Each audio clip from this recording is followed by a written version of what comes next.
Good morning, folks. It is currently 8 a.m. Central Standard Time on April 9th, 2022. I hope our Creator is keeping you well and safe wherever you are in the world. Please make sure to hit that like button, share this across other platforms to bring awareness, and subscribe if you're new. Welcome to the Solar Wolf channel. Folks, we are currently looking at our Enlil spiral.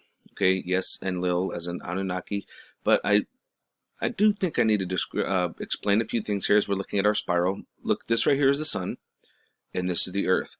And you can see these spirals kind of going around, and the reason it's called a spiral and what's really going on here is this color spectrum here is actually solar wind.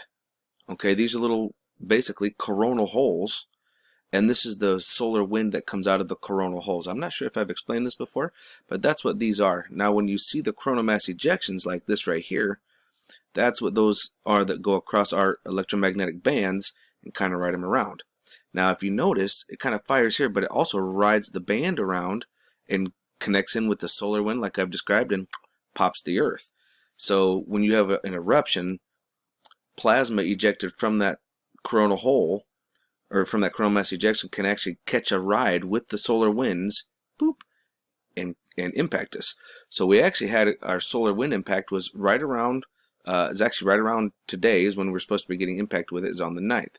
Now you watch the time here, you'll see it'll say the 9th, right when the solar winds right hit the edge of the Earth, right there. So we are getting actually impacted with that now, and this little breeze by impacting us will be on the 11th. So, and if we actually go and we take a look, a little sneaky peek, we can actually take a look at from Space Weather Prediction Center. We can see that our KP index was up to about a 4 overnight from midnight to now, and it's actually come back down. So really, we can see also here at Space Weather Live, our hemispheric power, that things are starting to calm down a little bit. So that is also another nice little indicator that our KP index is coming down and that the power is kind of calming down off of our planet.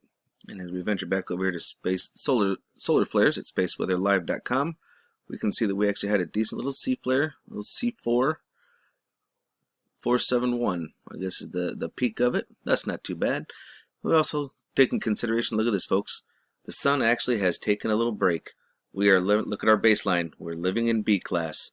Wonderful thing to see, and that's all right for now. We'll take it, right? Back over to spaceweatherpredictioncenter.noaa.gov. This is our KP index forecast that we're looking at for the 9th, 10th, and 11th. Had some 4s and then came back down to 3s and 2s. Maybe got a little 4 on the 10th. And they're not really showing much for an impact. Maybe the 3s are the impact for that little glancing blow of that coronal mass ejection. Interesting. And then we'll actually come down here and let's... Well, looks like we got an impact here. According to them, on the 14th, things are going to pick up. So maybe their impact is showing a little bit different. This is NOAA's versus NASA's. That's very interesting. And we can see here we had our little bit of an impact, little upset, a slight event right here when we dropped to below 6, which was right here. Anytime we go below 6 with our BC into a -6, we know that we have some form of an impact going on. But let's come on down here and let's take a look at our dB absorption prediction and see what we absorbed. Alright, as we get over here to our deabsorption, let's see what we got here. Now this is mostly just living in B. You can see we got teeny little pops. And our big pop will be right over Africa, I do believe. That C flare that we just saw, yep, there it is. Nice C flare, right? Man, Africa always seems to take it for some reason. And if anybody's been following me long enough on my main channel, Jacob of Ephraim, on windy.com, Africa is intentionally left out. Like, you don't see what's going on in Africa, like, at all for windy.com for any kind of anomalies and stuff for like radar blips. You don't see that. You can get like the toxins and stuff, but you don't see anything as far as radar anomalies because what's going on in Adam's calendar, what's going on with all those stone circles. I think Africa would just blitz right up like a Christmas tree if we were to see that kind of information over Africa. And now Africa, when it comes to flares, they're always getting hammered. Always. I mean, whenever we're getting flares, Africa seems to always be getting hit the most. Start paying attention to my channel, folks, and see who gets hit the most. It's always Africa. And as we check LASCO C2 and C3, we can see there's a nice little Borg cube here. You can clearly see the line here. And there's actually a couple of them. Their Borg cube is actually right here. The line kind of comes down and then jaunts over. You can kind of see the difference there. Then we've got another one, and it's a barely one. Of course, we got a couple little friends here and there. Oop, there it is. See him right here? A nice little cube right there. See him? Bending light, causing mischief, little turd.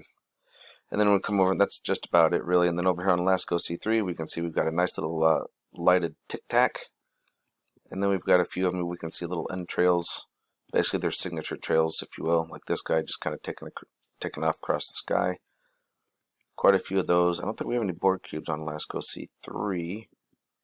But lots of things moving around. Like this guy right here. This is obviously some form of craft. We've got quite a few of them. I mean, they're smaller. They're off in the distance. They're not super close to the satellite. They're getting better at it.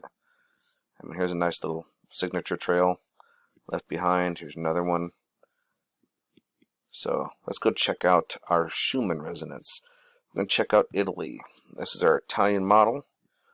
And this is our electromagnetic field that we're looking at right here. Okay, very low frequency.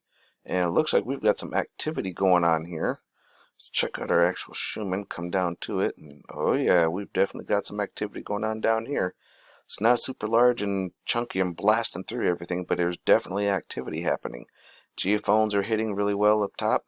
We can see all the movement on there, and this is the paper rendition of it, you know, basically the scratches on paper. Always something going on right here. Always wondered why. What is that, especially when there's activity? Wonder what that is. Let's go check out our Russian model. Over here at Disclosure News, we look at our Russian model. We've got power of 63 and 71 for the max. Okay, then it looks like we've got quite a bit of a blackout here. I don't know what's up with this blackout. It looks like we had some blackout going on over here, and it looks like we're in the middle of another blackout.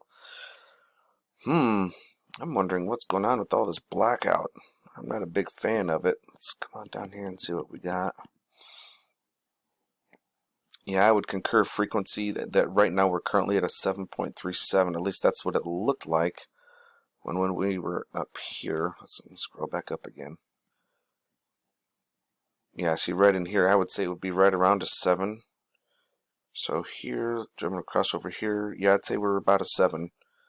At least we were at the last reading before they, I don't know if they shut it off or if it went down. I'm not 100% sure. And we are going to end today here at Solar System Scope. And we're going to check out some of our alignments. The Earth is currently aligned with the Sun and Pisces in the background behind it. So we're drawing off energies of Pisces. Now, if we go to the right and we do an alignment with Mars, or excuse me, Venus, we've got Aquarius in the background.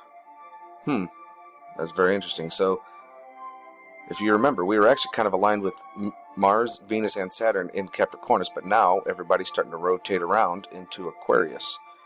But let's check around behind us and see what we aligned up with on the backside. Nobody ever wants to look behind us. I do. Virgo, we've got Virgo behind us as we line up with the Sun. So that's nice. Now, to look what's above us, where the Earth is, we are in Draco. Right here, this is Draco. Always seen in the northern hemisphere if you know where to look. Well, let's look under us and see what's underneath the Earth where we're aligning up with the stars. All of these things are important. Oh. Volans? That's very interesting. Volans. I haven't heard of that one. But it looks like we're going to be rotating around here. This right here is actually from a comet. This is a comet, 2209P linear is right here. And it looks like we will be coming into the comet's tail here before too long. And then shortly thereafter we'll be coming into Enki's tail. That's right, Comet Enki, N-E-N-C-K-E. They changed the spelling, but we know what it's really about, don't we? We got another comet here. It looks like it just kind of came in, and it looks like it's going away from Comet 67P. Let's go ahead and tap on it. Let's take a look here. Current position on April 9th. Last perihelion and the next perihelion. January, well, looks like we passed the whole thing, so nothing to sweat with that. Fun stuff, isn't it? Just remember, keep your eyes open, folks. no fear. Love is the only way forward. Solar Wolf out.